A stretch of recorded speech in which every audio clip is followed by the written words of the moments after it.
If today the most secretive, most protective, and most perfectionist company when it comes to technology finally has to borrow brains from Google, then something very big is happening behind the scenes in the AI industry.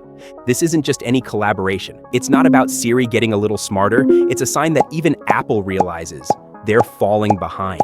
And the question isn't whether Apple is losing in AI, it's how much it will cost them not to lose completely. As we know, Apple has been known as a stubborn company for decades. They make their own chips, they make their own operating systems, they even stubbornly stick to small things like charger ports. But in 2024 to 2025, something unusual happened. The company with over $160 billion in cash reserves chose to use Google's AI, Gemini, to enhance Siri and AI features on the iPhone. Not OpenAI, not Anthropic, not Apple's internal AI, but Google. According to a Bloomberg report, Apple and Google signed an AI licensing agreement worth approximately $1 billion per year, allowing Apple to use the Gemini model directly in their iOS ecosystem. This is strange. Throughout its history, Apple has been most resistant to relying on core technology from direct competitors. If Apple actually has its own AI, why would they have to pay this much? The answer lies in one number that is rarely discussed publicly. According to AI industry analysis, the Gemini Ultra model is estimated to have around 1.2 trillion parameters.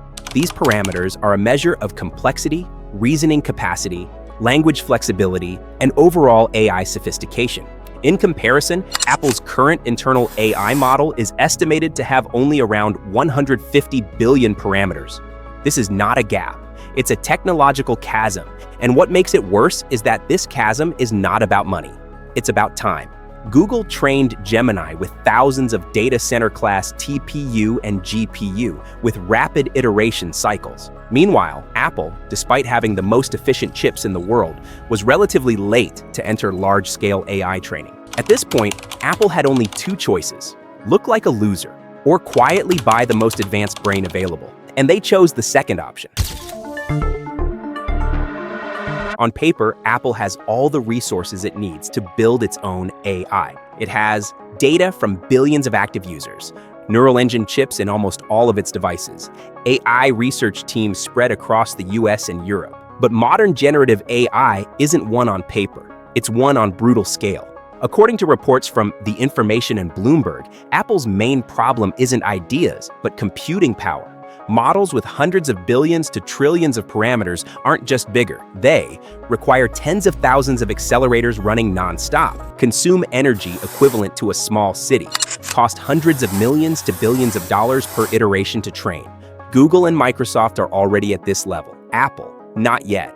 And this is where Apple's culture becomes a hindrance. Apple's annual release cycle, which is super strict and anti-failure, clashes directly with the world of AI, which has weekly iterations, is aggressive in its experimentation, and is tolerant of failure. According to Morgan Stanley analysts, Apple's biggest risk is not being outsmarted.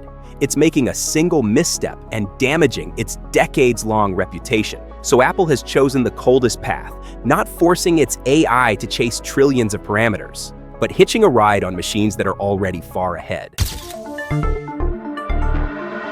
The question now is, if Apple wants to use external AI, why Gemini? Why not OpenAI? The answer lies in distribution and control. First, Google has proven itself as a global AI infrastructure provider. According to a Reuters report, Gemini runs on Google's own TPU, not third-party GPUs. This means more cost-efficient, more stable scaling. Full control in Google's hands. Second, the Apple-Google relationship is well established. Google pays around 18 to 20 billion US per year for Google Search to be the default search engine in Safari. The business model is the same. Google provides the technology. Apple provides the gateway to users. Third, from Apple's perspective, Gemini can run hybrid, some processes on Google's cloud. Part of the processing is done on the device via Apple Silicon. This is important because Apple can maintain its narrative. User privacy remains a priority. And finally, this is rarely discussed. By choosing Google, Apple maintains its distance from dependence on Microsoft. Choosing OpenAI would indirectly strengthen Microsoft's dominance in AI. Apple does not want that. This decision is not about Siri becoming smarter. It's about who controls the future of consumer AI. AI is no longer a feature. AI is infrastructure. And in this phase, the winner is not the most genius, but the one who controls distribution.